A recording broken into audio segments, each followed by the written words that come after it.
We really want to do with your healthcare what Google did with your information.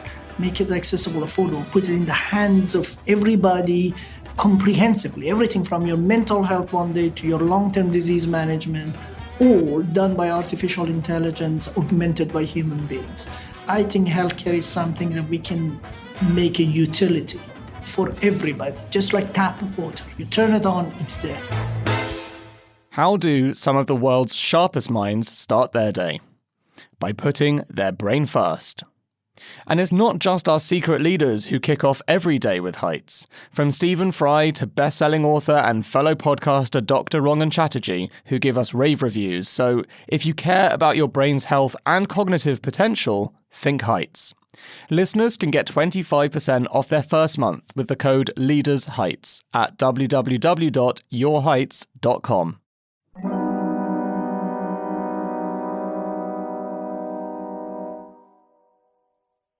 Imagine if there was someone who could revolutionise the current painstaking process of visiting your GP. If it was possible to see a GP when you, the patient, wanted, and even on the same day. In the UK, it currently takes, on average, 13 days to get a standard appointment. And today, I'm talking to the very doctor who's found a way to remedy this problem. Dr. Ali Parsa founded Babylon Health, a virtual GP service that was created with a single purpose: to put an accessible and affordable health service in the hands of every person on Earth. Born in Iran, Parsa fled to England after the revolution in 1982, at just 16 years old, and was already showing impressive smarts and ingenuity. He completed A-levels in just 9 months despite having to learn English at the same time, and he then gained a scholarship to study at UCL studying civil engineering before getting a PhD in engineering physics, hence the doctorate. His success to date is staggering, and Babylon is his third roll of the dice, so get ready for the mind-blowing smarts and experience of one of the world's greatest serial entrepreneurs. So without further ado, here's the episode recorded live at Babylon's office. Welcome to our guest, Dr. Ali Parsa, here in South Kensington on lovely Sloane Avenue at Babylon Health HQ. And to start our interview today, we're going to do a quick fire round. Is that okay with you, Dr. Parsa? That would be lovely. And we missed the opportunity for you to say hello to our guests, of course. Good morning or good afternoon or good evening, depending on whenever you're listening, but hi. So just very quickly with our quick fire round, this is just to get a little insight into your triggers. So let's start off with a really obvious one. Private medical or NHS? NHS. Finance or healthcare? Healthcare. You're trapped on a desert island and you can bring 3 things and they're not your kids, don't worry. They are what? That's a tough one. I guess I'm a very practical person, so you start with an encyclopedia of the entire human knowledge in a book on how to survive the wild. We have so much knowledge that we lost through centuries. I'm sure somebody's gathered that book would be very helpful. Outside that, I guess a wonderful tent, so you are sheltered, and the biggest box of matches or unlimited source of fire making possible. It's the most valuable tool humanity discovered in the wild. Do you think that's the most practical set of answers we've had to the question so far? So you're probably the only one who's going to survive, which is good. But you might bump into other people on the same island who've just brought 3 books and stuff, so maybe you can swap with them. What are the apps you're using on your phone most right now? I don't know. I guess Spotify, BBC News, The Economist, Uber. Okay, The Guardian or The Telegraph? Ooh, that's a tough one. Neither. Probably the FT. But if I have to go with one of the two, the social of The Guardian, the economics of The Telegraph. Okay, very fair. And who's the most inspirational person in the world to you? I'm not a buyer of the most anything. So I just think that we all have our faults and we all have our advantages. But anybody who dreams really big but stay human and preaches humanity as opposed to being just macho.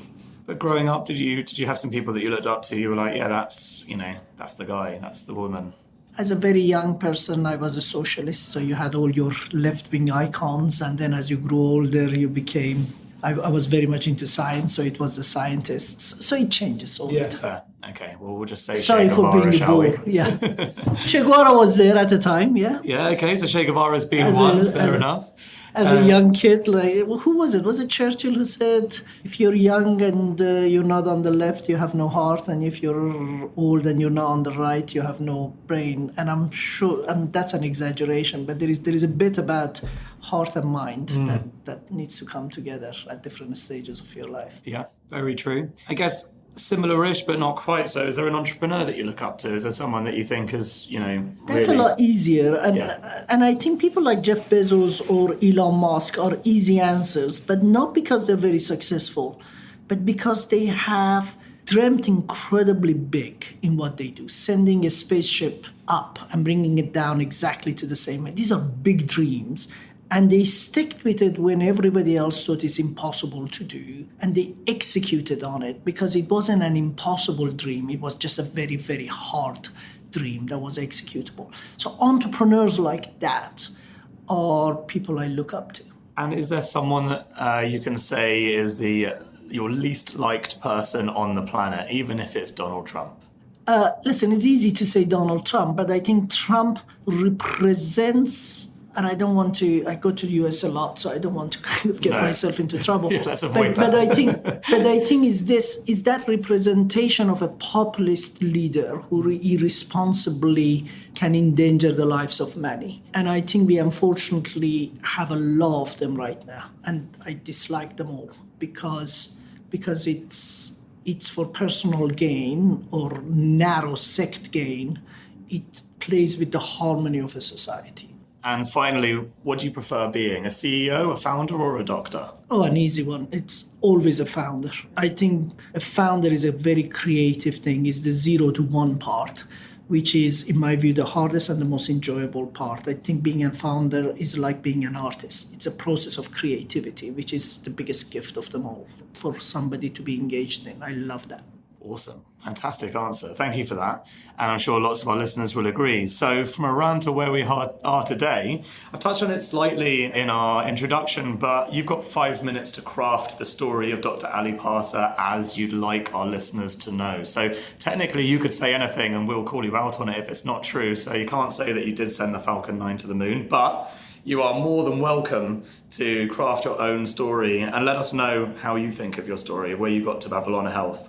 No, that's a difficult one. I guess I should have prepared for that. But listen, it's not that difficult to tell your own story. I was incredibly lucky to grow up in a middle-class Iran, pre-Iranian revolution, when it was one of the richest middle classes in the world. So I had a very blissful youth with the world's most wonderful parents and set off in large. No, I grew up by the Caspian Sea. I was born in Tehran. I stayed in Tehran until I was 11, 12, and then I moved to the Caspian Sea because my parents were there. So I was a beach bum all my teenage years, which was a wonderful thing to be. And then the Iranian Revolution happened. I got involved with the wrong political groups and I had to leave the country as a refugee, partly because of that, partly because the universities were closed and I was always into my studies. So was that with your parents or did they stay? No, I left on my own. Okay. I was 15 when I left home and 16 when I got into UK. It was a long journey. And I was your person who arrived here, didn't speak a word in English. By the time I arrived, I had to do my O-levels or GCSEs and A-levels at the time, but I was too old. I was 16. I didn't speak any language. I had to learn English. So I locked myself in a room for about 2 years, 18 months, and I did my own O-levels at the time, passed them, and then did my A-levels and passed them. I got an offer into, I think it was both Cambridge and UCL, and I had no idea that Cambridge is such a brilliant university, really, because I thought it's a smaller town versus a big city. So I went to UCL, which was a great decision. I loved UCL. And then I got involved heavily in the student politics. I became the chair of UCL Student Union eventually, then the chair of University of London Union. Then I was the first non-English born person who got onto the national executive of the National Union of Students, which I stayed for a while. And then I got involved with the International Union of Students, and that got me a bit traveling across the globe where I met my wife, which was the biggest gift I received out of that, because we've been now together for almost 30 years. But then my parents quite rightly said enough is enough, and I decided to become a full-timer at the International Union of Students. So just go back to my studies. So I started a PhD. I didn't have any money to pay for that PhD. So it was in physics that university very kindly offered me the department's one scholarship, which I took. But I had to work. I built a business. I got incredibly lucky. It did very well. It won the award for the best young business in UK. And like every business that wins an award, you kind of sell it because it kind of was doing better than the rest of it sounded better than it was doing. We sold it, and I saw what was that business called? It was called Victoria and Gillan, and it was trying to sell the media space the media couldn't sell at the time. And it used to do a huge amount of event for newspapers using readers' offers, basically. How old were you at this point, sorry? I was 22, 23, 24. So 23, 24, you had your first exit. So I was 29 by the time I had the exit. I started the business when I was 24. When I started my PhD, I was 28, 29 when I had the exit. Then I saw the investment bankers who sold the business for me did actually phenomenally well per hours they sold it, that they were also well dressed with these beautiful suits. So I said, you know what, well, maybe I should become an investment banker, which I did. And I was an investment banker for a number of years. I started at Credit Suisse, then went to Merrill Lynch, then ended up at Goldman Sachs.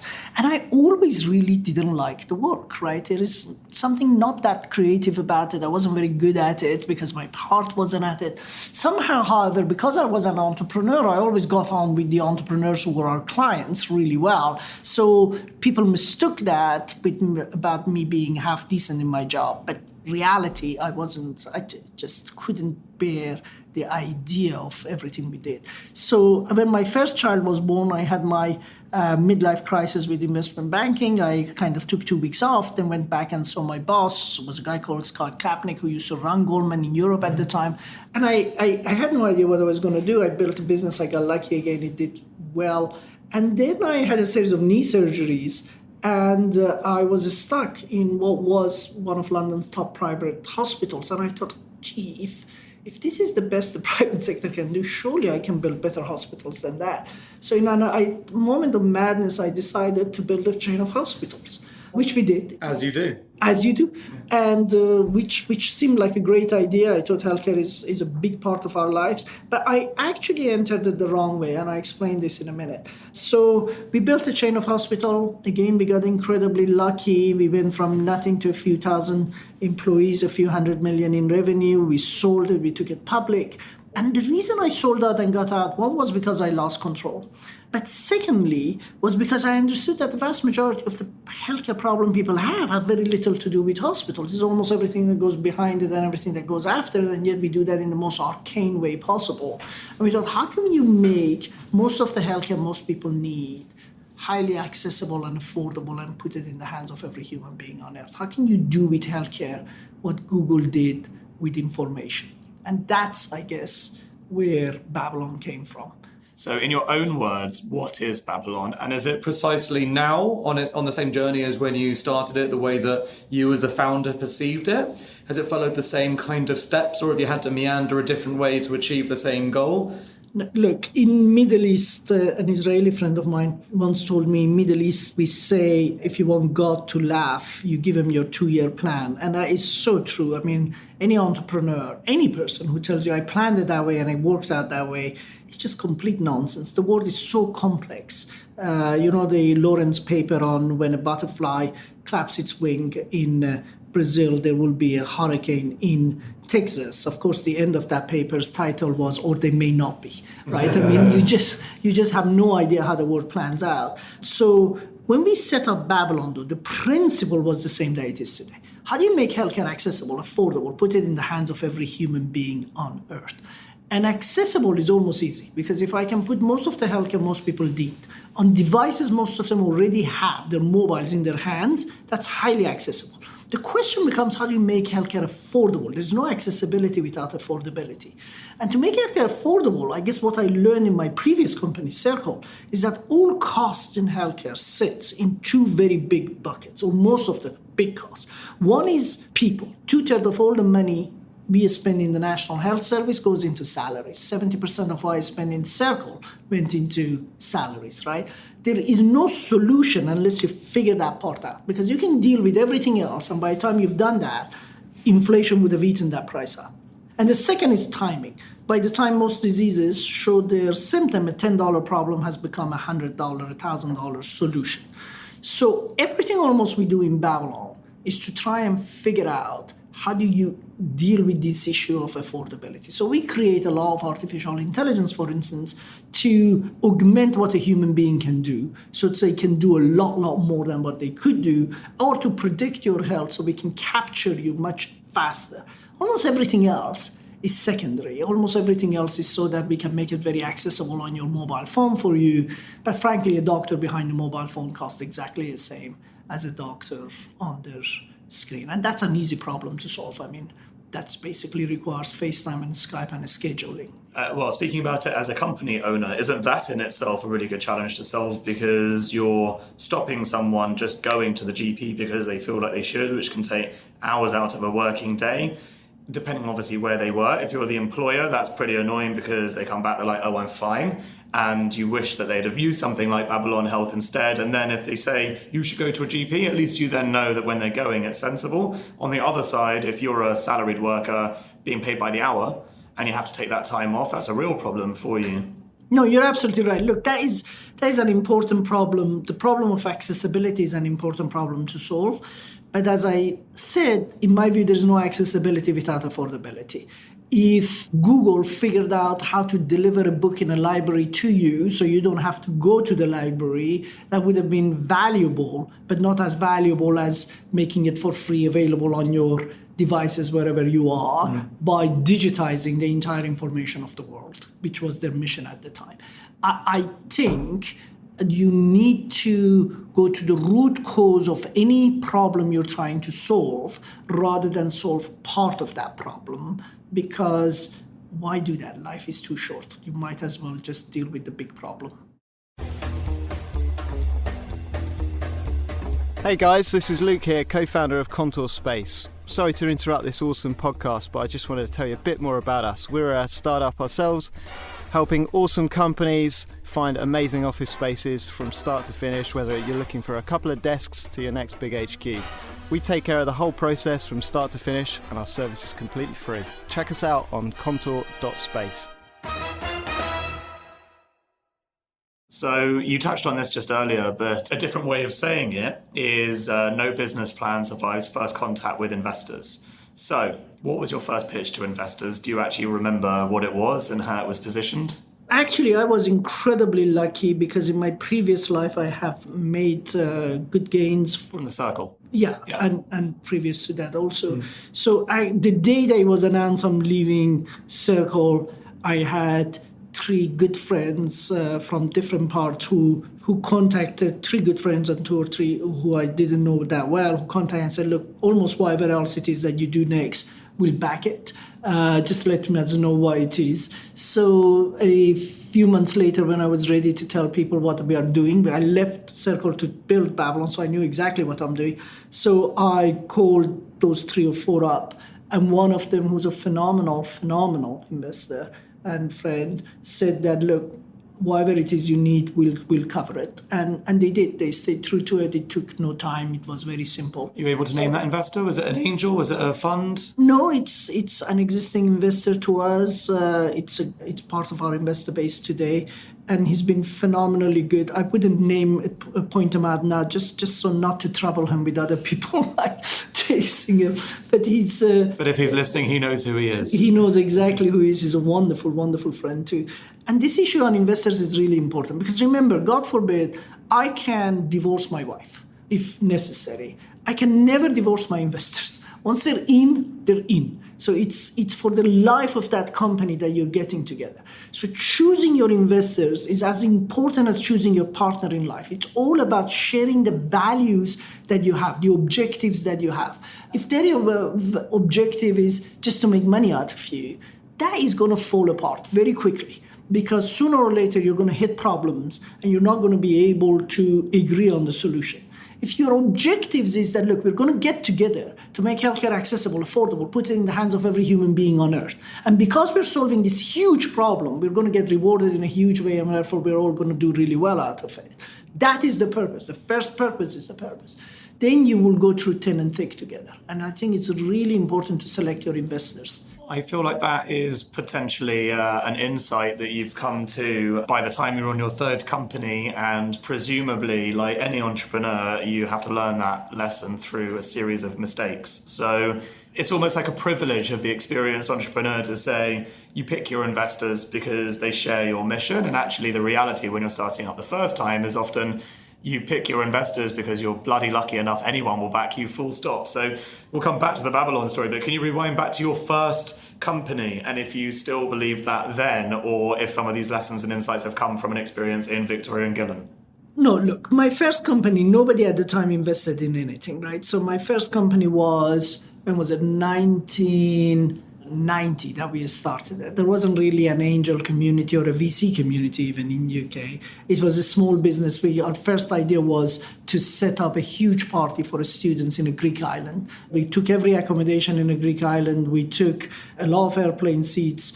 And then the day we launched our publicity, £7,000 worth of posters that was supposed to go across, that went into every university in the country to get a huge student bash going that summer, George Bush Sr. announced the first Gulf War against Iraq, and no parent were going to let their kids to go on any party. Now, that war took a very short period of time, but at the time it just went bust, basically. So we then had no choice but to figure out, after a week of licking our wounds, what do we do, right? We owe now £7,000 of money, which was given to us by Prince's Trust at the time. And basically, one of the newspapers that was covering it was the Guardian newspaper. And we went back to them and said, look, you guys love that story so much. I can't get 2,000 students or 1,000 students there, but why don't I replace them with your readers? So we did what was called the Guardian Greek Week for the Guardian. We took a few hundred Guardian readers and their staff into what became an amazing bash. And then next year we did 6 of them, the year after that, 20 of them for them, and eventually we did it for every newspaper in Bombay or another, or media, including the BBC, the Telegraph, so on and so forth. But that was entirely self-financed. We didn't have any more money. My second business, of course, you're right, that's where I learned the lesson that you have to be very, very careful with your investors, because we had a lot of incredibly good investors, but we had 1 or 2 horrible ones. And it wasn't that they were bad human beings, it was just that they were ex-bankers who just had no idea about taking risk and doing something big. And as soon as we became successful, they became greedy, wanted to cash in. They made all the wrong choices. And as a result, they destroyed the business too, in my view, right? So you have to be incredibly careful, because there is no point in getting a tool that gets you, and money is a tool if you want, that gets you to your next step, if that tool has the genesis in it of destroying your end, right? And you see far too many businesses getting destroyed that way. I think this is why it's become increasingly important and actually really interesting how much coverage venture capital firms get now in terms of how they treat their companies. A few years ago, that wouldn't really be an issue. You just take money from whoever can offer it, and that's great. Whereas now, they're very consciously aware that founders are more, especially the impressive founders, the ones more likely to succeed, are far pickier, will do the research, and will spend as long interviewing the VCs as the VCs interview them for. So I think this has become a much more well-known trend, which is really important. And we get together and write a book on this. You guys are entrepreneurs too, and you have your own stories. I find it one of the most important issues that entrepreneurs need to be aware of. And I find it sometimes amazing to see that people who have put so much thought into all the details of building a business, how have they not put enough thought into what can destroy that business? And I can name 5, 6, 7 businesses right now that have been destroyed by having the wrong shareholder base, and their entrepreneurs are incredibly unhappy about the decisions they made at the time. You probably know some of the ones too, and it's a big issue. I mean, look, we never took any money from any VC, full stop, because we thought structurally they're challenged. Still to this day. To this day. Babylon Amazing. never took a penny from any. The only VC we took money from were a couple of our good friends who were setting up their own VC too. And they were entrepreneurs, and we thought that, but we took nothing, tiny amount of money. But they were lovely, lovely people, and we wanted them in our board. But outside that, we never took money from any VC because it's a challenge, right? So we think as an entrepreneur, they have lots of money. But look at it. I mean, how much do they have? They have 100 million, 200 million, 300 million, even the biggest, 500, 600 million. So how much can they put into you? 5 million, 3 million, 2 million, right? Eventually, what's going to happen is that, and maybe in one or two companies, they can follow up with a 20 million thing. But the system is written in a very different way. So especially if you go to the Valley, it's incredibly well structured, right? So you have an idea, I give you seed money. You have 18 months, I give you, to build a product, I give you VC money. 18 months to rush to revenue so I can get access to growth capital, right? Because that's where all the money sits. That's where the £1 billion funds plus are, right? So these VCs are an intermediary step into that. For that, they take a very big chunk of your business up front.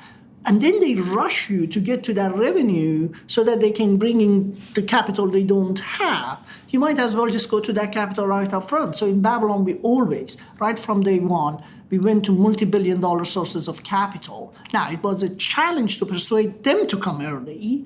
But if you can do that, and you could do with some, then you have a source of capital that is there for you with the long term without having the luggage of these people. And by the way, small money often is small minds, right? I mean, it's also like, remember, if you put 20 million into something and you can return 10 times that, that's a big return for you, right? And if you want to build a multi-billion-dollar business, tens of billions of dollars of business, you want to avoid being cut too short. Anyways, we are distracted onto You can things. only really jump that hoop and go straight to growth capital if you've got a track record like you have. I think I was going to say something similar, but I think it's two things. I think it's a track record and the size of the idea. Yeah. I think you're right on the size of the idea. Look, my first business, Circle, I had no track record. I, again, only raised money from one VC. Big mistake. The only thing that destroyed that business was that one VC, in my view. But I went to hedge funds because at the time, hedge funds were a source of capital.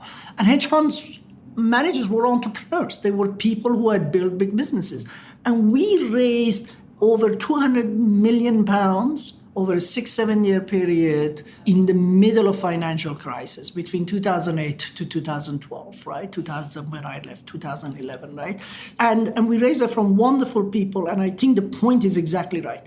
Big minds get attracted to big ideas that are executable. And if you could do that, people will trust you. But you need to do the right thing. Now, that doesn't mean every VC is wrong. I mean, especially if you go to the Valley, there are some VCs who are ex-entrepreneurs.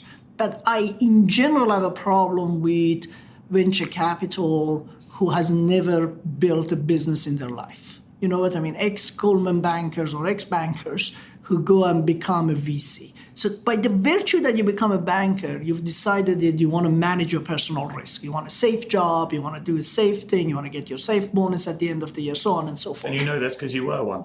I know this because So I was actually surrounded by... incredibly right to say what you want about it. Right. Yeah. But when you're an entrepreneur, you're in the business of taking risks, right? Calculated risk, but risks.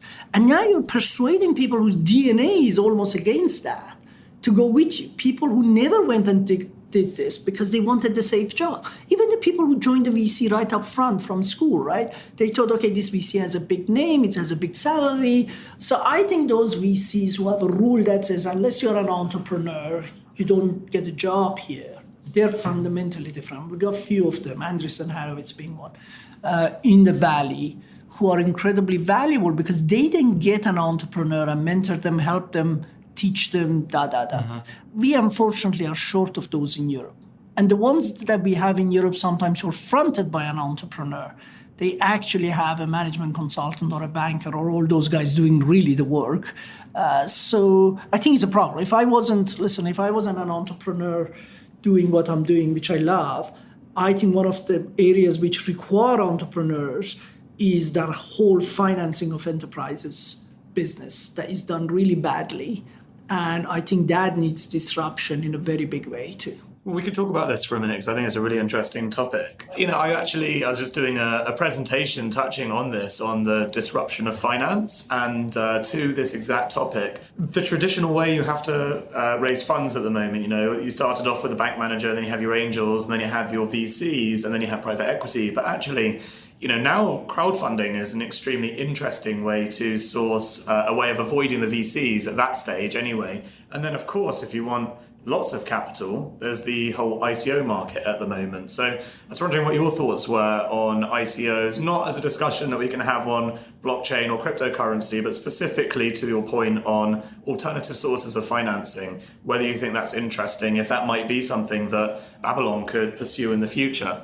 So the answer is I don't know enough about it, right? And the world is full of people who talk a lot about things they know very little about, and I'm a scientist at core, so I'm not a big believer in talking about things I don't know about. And I just don't know enough about ICOs. I've read all the usual stuff that one has read, but you can know a lot of things you think about something, but you know very little, and I know very little. So unfortunately, it's an area I can't make a judgment or have an opinion on. But what I do know is that the world is washed with money. The sources of money are everywhere. I am blessed enough to know a lot of very rich people who often are, and most struggles of what do I do with my money? And big funds who are thinking, how do I deploy my capital productively? So I don't buy it when there is a problem of getting capital. The problem often is that we haven't figured out a way for that capital to come to you efficiently and in the right way possible. And that may happen in the future of Babylon too. We may fail to raise the right capital at the right terms because we're incredibly picky also on our terms, right? Because it's easy to raise the capital. It's much more difficult to raise the capital in the right term as you'd have learned from the circle. As I learned from Circlebass, as you can all witness in the Uber right now, right? That story is being played in public, where the terms of the way they raise the capital has now become the strangling part for them raising more capital right now. We keep saying the words "the circle," and yet to our listeners, they might not have had the opportunity to stay on your private healthcare business. So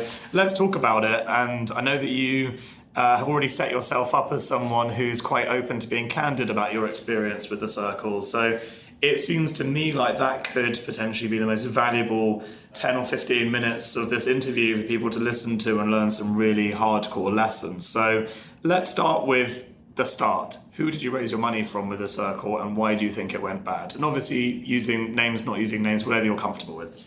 So look, we had a brilliant idea in Circle, which is the vast majority of our hospital blocks in Britain are 50 years old. In the private sector are 70 years old in the public sector at the time, right? And if we went and built a brand new set of hospitals, get Norman Foster to design them, get hoteliers to serve them, fundamentally change the experience of going to a hospital, get doctors and nurses to co-own them and therefore have a stake in them, to co-manage them, we can change your experience of going to a hospital. And that was a very simple, very appealing, and we've worked out the economics of it. Because even on the real estate side, even if Circle failed, those assets were incredibly valuable to anybody, right? To pick them up in any town and city, right?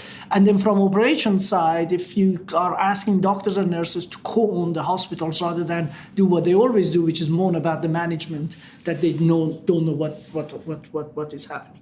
So the article was very powerful, and we raised £500 million of money for the idea from two people in 2007. We just got the two people wrong. We raised it from Lehman Brothers and Royal Bank of Scotland, RBS. And they did a ginormous amount of due diligence on us. We just failed to do any due diligence on them, and they failed. And then we got into a place where we had to raise 20 million here, 30 million there every few months. Can I just stop you there so we can just understand this? So you were aiming to raise £500 million from Lehman Brothers and Royal Bank of Scotland, but that was in 2008, was it not? Yes, 2007. 2007. So, I mean, presumably what you're trying to say is that you had it all lined up, but then they crashed. So you had to do a complete alternative. Correct. Okay, correct. Understood, sorry. You're much more articulate than I am. You're absolutely right. That's exactly I just thought, some of our listeners might not be quite as aware of what happened in 2007. No, that's right. Those are the two worst choices you could make in the world. Correct. But this is it about being an entrepreneur, right?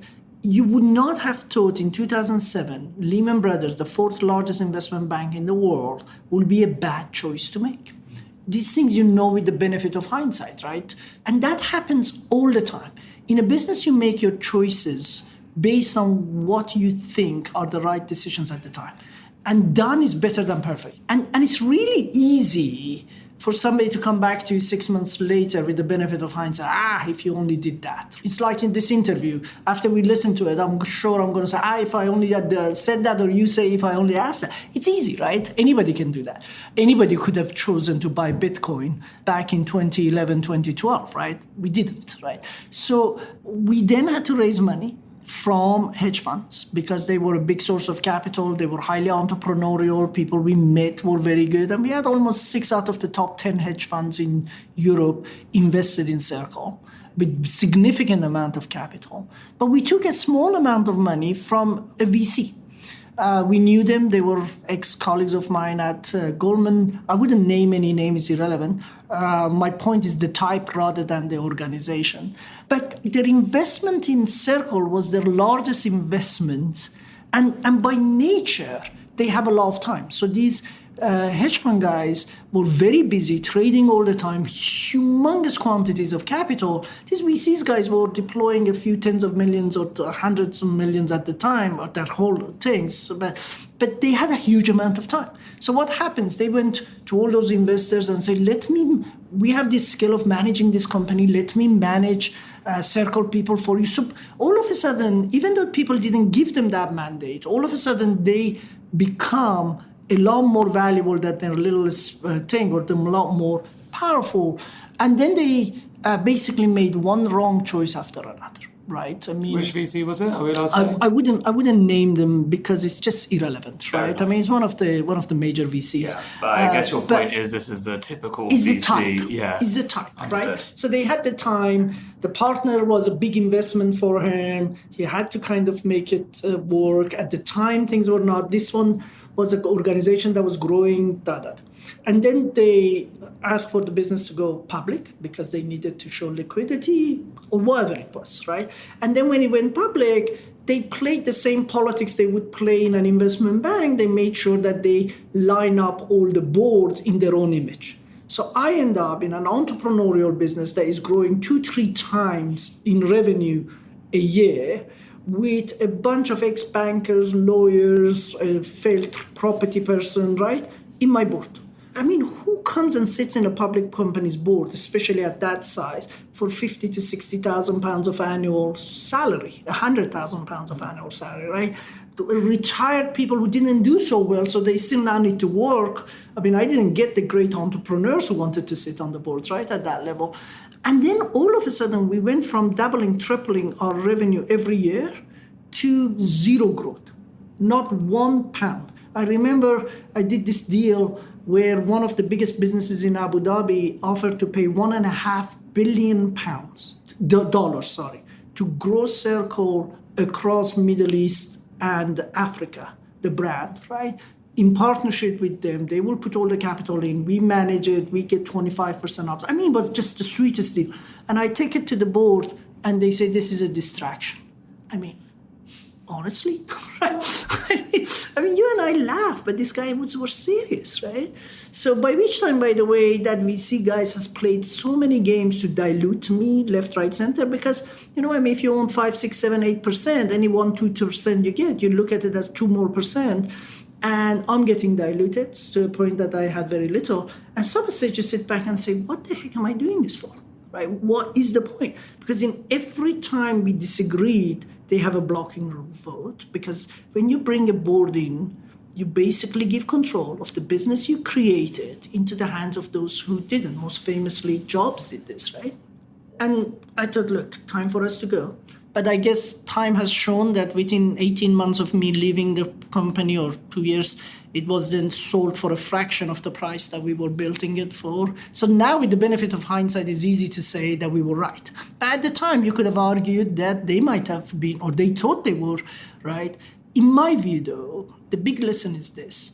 entrepreneurs who dream big, and there are entrepreneurs who just copycat somebody else's idea, right? I mean, you call it entrepreneur. I don't call it being creative. I just call it, it's a copycat. Yeah, you just build something that is like somebody else's that has built in America. You copy it here, you build it, right? So that's fine, but there's no creativity in there.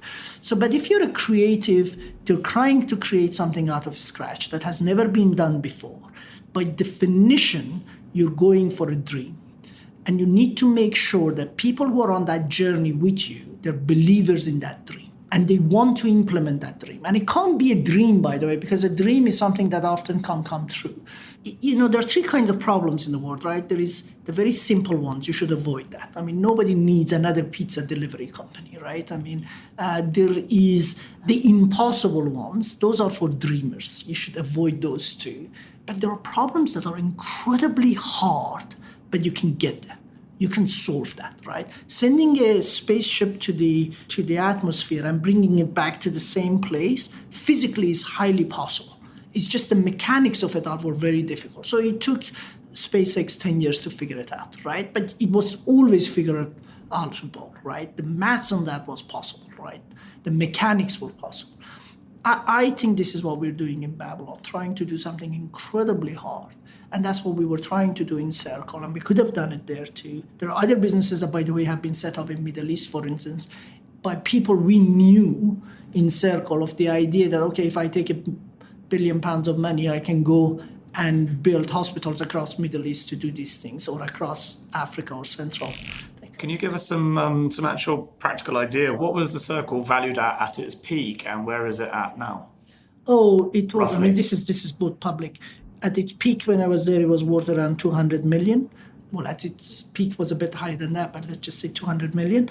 And it was sold for, I think, about 30p a share. I mean, I took it to 250 pence, £2.50 a share, and it was sold at 30p a share. So we're talking about 90% value destruction, and that's 2 to 3 years later.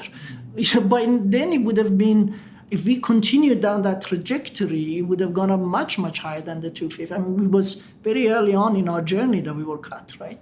Actually, I just want to understand a little bit more about how you actually felt about the Circle. Now you're willing to talk about it. The day you left, what was that day like?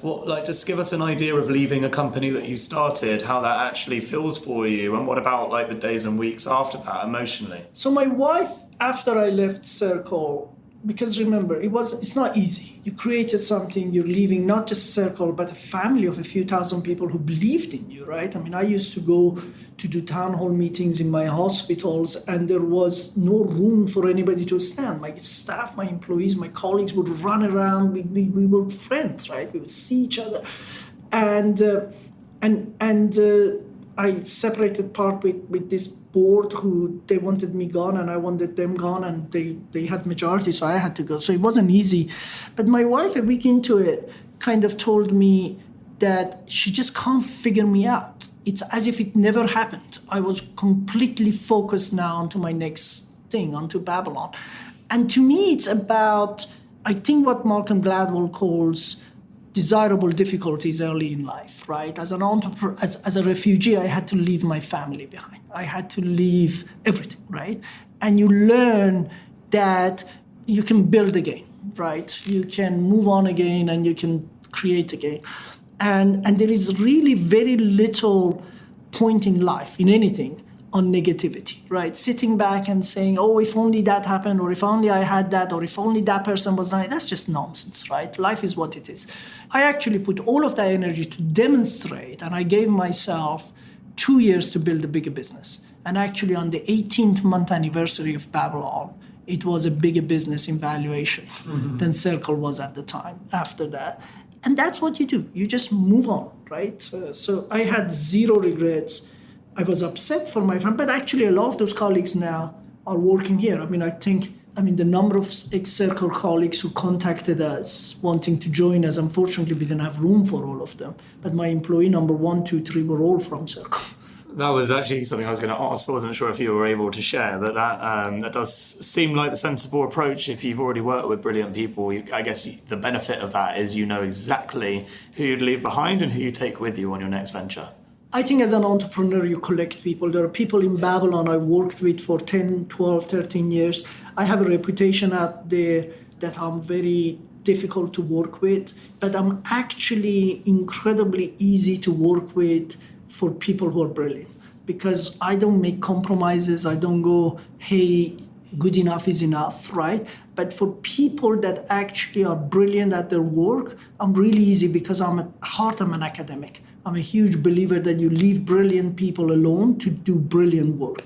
So as a result, people who work with me always wanted to kind of come back, and we managed to get all of them back. So fascinating. We've actually delved so deeply into those parts of the stories. We're going to miss the other bits that make you human. So just to humanize this academic, doctor, scientific, founder, entrepreneur, board leading, investor, opinionated human being, I want to know what a typical day looks like for you. What is a typical day? What time do you wake up? What time do you go to sleep? What do you do in between? This is the bit that I always find fascinating when I read other people's, because I think, what kind of superhuman are they? Like, they wake up at 5. By the time I wake up, they've done everything I do. So you wake up at 9, crawl into the office. Almost. Yeah. So I wake up around 7, whatever it is, right? 7:15, 7.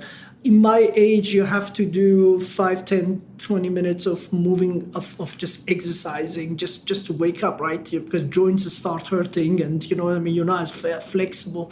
So I do a little bit of exercise, not much, and then that gives me the energy to get up. And then I go see my kids, have breakfast with them, try to do that every day I'm at home, get them off to school, and then I walk to the office. I live it's half an hour away from the office, so I every day walk in. On the way in, it's a great transition through the park where I can start making phone calls and talk to people. I get to the office, I do a laugh. I do very little here. If you think about it, I am the least valuable person here because I have expertise of nothing, right? So my job is to facilitate other people to be the best at their job. So whatever that takes, meeting them, resolving their problems, hiring new people, bringing new people in, bringing new customers, partners. I also travel a lot. Look, the last 3 weeks I covered 60,000 kilometers, right? I'm on the plane quite a lot because we are very clear about Babylon is going to be a global business. And we need to cover a lot of parts of the globe to find where we go and who are the right partners for us. So there's no such thing as a typical day, but that's what makes it amazing. It's a privilege. I mean, you guys are entrepreneurs. Imagine somebody says, here is your dream, your big dream, that is going to make a change to humanity. I'm going to give you the money so you can put the resource together to make that dream work. Our job is to make sure we don't F it off, right? We just have to make sure we deliver on that promise, right? It's a huge privilege, isn't it? Well, Rich is one step ahead of you because he does actually wake up at 5. So on that note, we will come back to the end of the day, or I guess in between. What do you actually do to unwind? Are you a fan of meditation? Do you do anything relaxing? Do you go to the cinema? Do you listen to classical music? You must have some things that aren't Babylon related that you do for yourself. I read a lot. Since I was a child, I loved losing myself in reading. So any time I find, I sneak somewhere and I read a lot. So what are you reading at the moment? Actually, right now I'm reading *Sapient* and that's fantastic. Beautiful books, and because I just think life is never really as simple as here is the one best thing ever. Everything has thing. I loved that. There's so many biographies I love. I mean, I think there's so many amazing people out there. Okay, well, let's talk about you. How would you describe yourself? Listen, I mean, I am the product of my environment, right? I was brought up in a very warm human family. My father was very left-wing, so we have massive social values in our family. I'm not materialistic. I have one wife, one family, one house, one car. My car is 10 years old. You know, I don't believe in holiday homes and this and that. So I actually don't need much. And we were brought up to have human values. I mean, my father always used to say, my mother always used to say, that at the end you take one thing away with you, and that's your reputation. Everything else is left behind. Right? And it's your kids have to live with that reputation, right? And it's the values that you instill in your kids that are most important. And when I look at my wife, I married her because I fell in love with her. But when I met her parents, I fell in love with them because I could just see my wife in them, right? And that's what we leave for our children, is who we are. So to me, it's really, really simple. It's just be who you are, who your parents and your society around you made you who you are. Stay true to that. Do your best, and you'll do just fine. I mean, honestly, we are in the top 1% of the most privileged people on the planet. I mean, if we don't enjoy ourselves, when I see people, middle-class professionals, entrepreneurs who moan to me, I just lose respect for them, because I just came from south of India, right? I tell you, I don't think I saw a single person in this long journey who are in the same social class as me. I mean, the privileges I got, everything from living in a democracy to security to safety to the space to everything, the privileges my kid have, right? Honestly, for me to complain, it's the height of egotistical selfishness. And for anybody in my position in life to complain, I just find it ridiculous.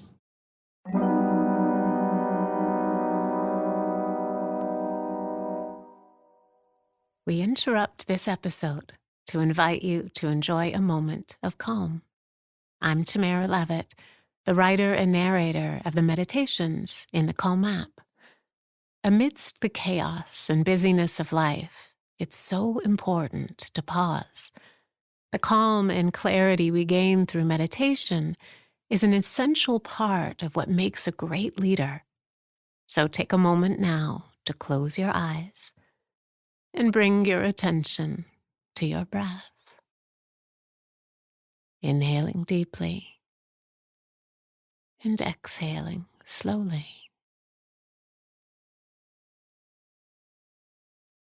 Feel your lungs expanding and contracting.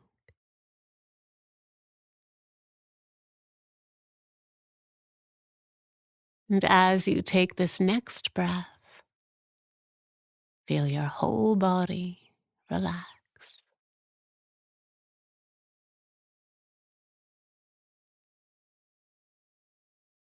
And then, when you're ready, open your eyes. To learn more about the Calm app, visit calm.com/secretleaders for a 1-month trial. And now, back to today's guest. I guess coming on to the very final section, which is about lessons and mistakes, and actually, touching on how you view the world. That was a really meaningful lesson for our listeners to consider, even the struggle on the journey when people say no to you.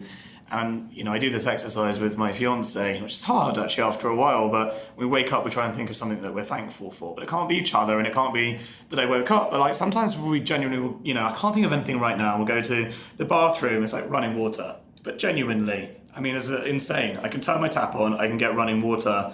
Obviously, a privilege just being in London. So we always start there when we're discussing this, forget everything else, forget what her job is, my job is. We're in London, and there's the NHS, and that's mind-blowing privilege, just as a starting point. And if you can start your day thinking about those things, then VCs telling you no, and you're running out of money, and you're having to fire people. Those are really, they end up feeling very low down on a long list of problems that a human being can have. Listen, even if you lose everything, right? When I lived on social benefit and we had very, very little money, we were as happy as I am today, right? It's not as if it's so bad. One of the big advantages you gain when you lose it all is you actually figure out it's not that bad. And therefore you have very little fears, right? So when I lost Circle all over again, it wasn't that bad. It actually unleashed me to do something new. And if I lose it again, in my early 50s, hopefully I have a few more decades to go, right? And I learn so much more every time, so you could do even more, even bigger, even better. So I just think this fear of losing is the thing that makes all of us so miserable, as opposed to the zeal of all the billions of things we haven't done yet. One of the questions you and I talked about before we started this is, where are we in the journey with Babylon? We are at point naught, right? Really. We really want to do with your healthcare what Google did with your information. Make it accessible, affordable, put it in the hands of everybody, but comprehensively, everything from your mental health one day to your long-term disease management, all done by artificial intelligence, augmented by human beings, right? This is a long, long journey. I think healthcare is something that we can make a utility for everybody, just like tap water. You turn it on, it's there. In a couple of months' time, for 80% of primary care diseases, we've already done it, right? We already have a product which diagnoses you as accurately as any doctor for 80% of primary care disease. You just move that on a few years, and what else can it do, right? We will eventually make healthcare a utility. But then there is so many other problems in the world that hasn't been fixed, from education to democracy to information, so many. What's the best piece of advice you've been given? You've obviously had a chance to hear from some amazing people. Was that on a personal level you've gotten some advice, or is it from one of these amazing, influential people that you've quoted along the way in our journey? Obviously, you've mentioned you love reading, so where's the best advice you've picked up? There are many, but there is, as you say, the first thing that comes to my mind is I had lunch with Rupert Murdoch once. And I asked him, as entrepreneurs of two different generations, it was about 5-6 years ago. Okay. It was when I was at Circle. And I asked him if there was one single thing he could pass on to the next generation of entrepreneurs. What was his biggest lesson he learned? And he said something that always stayed with me. And he said, look, if 95% of people on the planet or businesses are competing on a one-year budget. They have a one-year budget, they have to deliver it, they work on it. That's their horizon. There is 4 or 5% who work on 3 to 5 year plans. If you have a 10 to 15 year plan, there is no one. You're on your own. So when Murdoch decided to put satellites on the sky, there was really no one out there. It was just him, right? And it almost took him to bankruptcy. But once he managed to do it, he had a monopoly. That to me was a great piece of advice, which is go for the very long term where you have. In what we do in Babylon, always everybody asks me, who is Babylon's competition? And the truth is, in the breadth and the width of what we do, there is no one. No one. Everybody's doing a little piece. Why? Because they got a 1 year or a 3 year business plan or an 18 months so they get to the next round of financing, whatever it is. But we have a 10-year plan. And if I can finance, if I can put the resource behind that 10 year, by the time we're done, there's no one there. Okay, so wrapping up right now, I'm sad to say, this has been awesome for both of us. What's the most exciting innovation in the world right now that isn't Babylon? Oh, I think we're doing amazing stuff on human genomes and on gene editing. I think we're doing great stuff on artificial intelligence.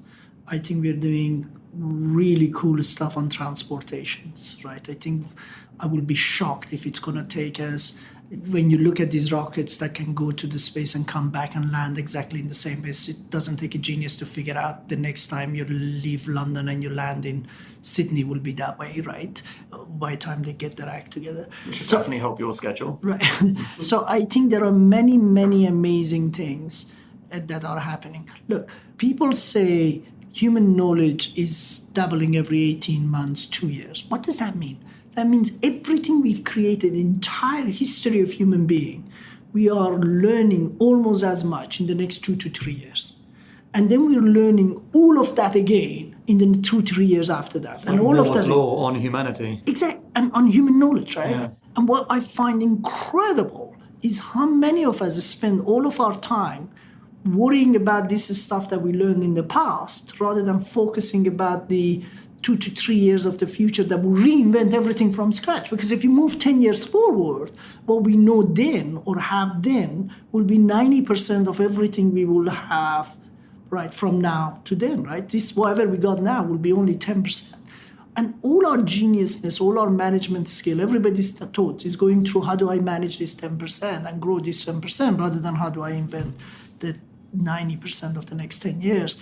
So it's boundless, the amazing stuff that are being created right now. Boundless. Synthetic biology. Just take a look and see what's happening in that field. Okay, final question. I want to know what you think the future of healthcare looks like. I think a consumer will open up their Alexa or their mobile phone or whoever their means of talking is. They get almost all the healthcare, all their diagnosis will be done artificially. They will talk to a doctor for confirmation or for prescription or for regulatory reasons. They will have a machine that will then keep them through the rehabilitation program. If they have a long-term disease, all that will be done for you with your machine. When to take your pill, where is your diabetes system managed, if you need health assessment, if you need coaching, if you need monitoring, if you need predicting your future, all of that will be done by artificial intelligence. And I just described to you what Babylon will be doing in the next 2 to 3 years.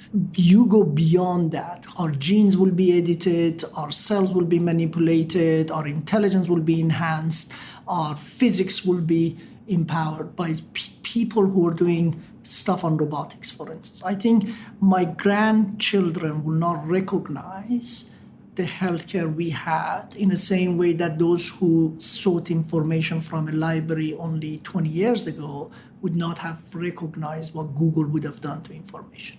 I think healthcare will be fundamentally re-engineered and transformed in the next 10 to 20 years. Dr. Ali Parsa, thank you very much for your time today. Thank you. It was such a kindness of you to talk to me. Next week on Secret Leaders. We created specially built machines and we hired teams to locate inside the warehouse to be able to access the CDs and type in all the information about the record, the artist, the song title, etc. Extract a fingerprint, which is what Shazam uses to identify music, replace the CDs back on the shelf. That's how we created that first fingerprint library. That was Dheeraj Mukherjee, the co-founder of one of the world's biggest and most successful apps of all time, with over 1 billion downloads. Of course, I'm talking about everyone's favourite music discovery app, Shazam. Shazam has now been sold to Apple for a reported $400 million, but he takes us back to the early days, where he shares the hilarious stories of how they came up with the technology and the bits that went wrong along the way. So tune in, or you'll miss out. Don't miss an episode by subscribing to us on iTunes or Spotify. Just search for Secret Leaders. You can also check out our website at secretleaders.com for show notes and behind the scenes of each interview. Hi, I'm Simon LaFosse, the founder of LaFosse Associates. We're a young, high-growth and co-owned business, and we're experts in attracting talent. If you want to build a great team, or you just want advice, please get in touch. We run free seminars, and we'd love to see you there. Thanks for your time. This episode was hosted by Dan Murray, produced by me, Rich Martell, edited by Harry Morton at Lower Street Media, and if you're hearing this, that's probably thanks to Jennifer Osman, our marketing whiz from Canada.